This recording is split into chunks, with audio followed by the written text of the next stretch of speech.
Now, you originally helped start the Gangster Chronicles podcast. Yes, sir. With Mob James and Alex Alonso at the Actually, time. It was Norman Steele. Norman Steele. Okay, Norman Steele, Alex came later? Alex came about 3 or 4 shows in. Yeah. At the advice of Norman Steele, who called me and said, hey, Reggie, I want to do a show about this, and this. I knew I was about to go to prison. I didn't know if he knew my history. So that's when I was setting up James. I was trying to get everybody, because James is my boy. That's like my brother. I talk head and throw jabs at him and all of that, but I'll kill you behind James. And I told Norm, I said, no, but I think you need to bring James on. Let's get James on the show. And he was like, okay, cool. Now he'll say that was his plan all the while, but that's not true. And, like I had set James up with Greg Cadines to go out to Australia. They were trying to get me. I can't go out the country right now. I'm on an ankle bracelet. Yeah. But James can. Right. And he can tell the story the same way I can. And I've had, Mob James on my show, multiple times. He said that when he first saw a picture of you, after, he said he cried. So is he still in the hospital or is he out of the hospital? He's in a rehab right now. Aha. The last update I had was he was having problems with his limbs, his legs and his hands. COVID's a motherfucker, especially when you're heavy. Yeah. When you're heavy, like I had mentioned a while ago, that was my, reason to start losing weight.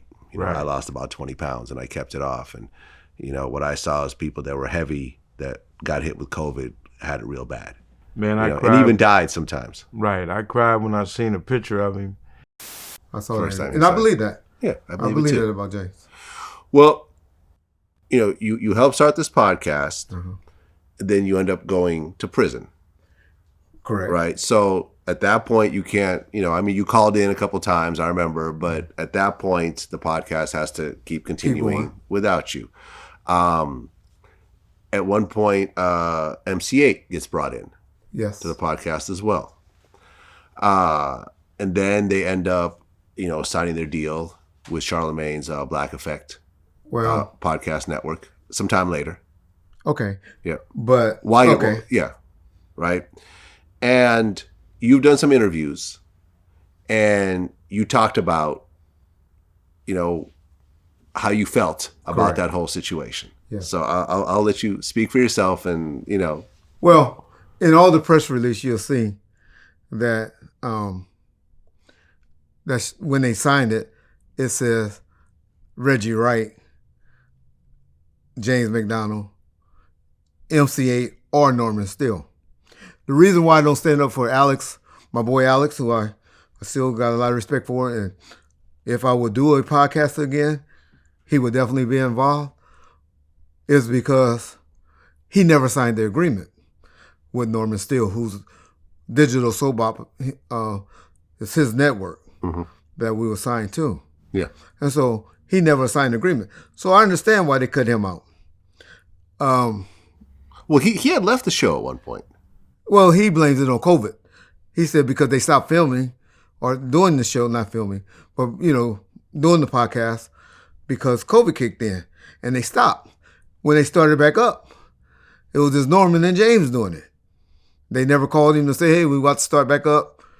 Now, on their side is he stopped returning their calls. Mm-hmm. But there was issues because Norman was upset that Alex wouldn't sign the paperwork, the contract with his company, which I think Alex had a motive there. And I was always the bridge between them, trying to keep them because Alex would have been gone if I, wouldn't always, standing up and then, I had James here. And so it was like 2 against 3. And Norman would, he would say, okay, whatever. But he hated dealing with Alex. They, to this day, don't have a great relationship. Where I still have a good relationship in my mind with Alex, James, and Norman.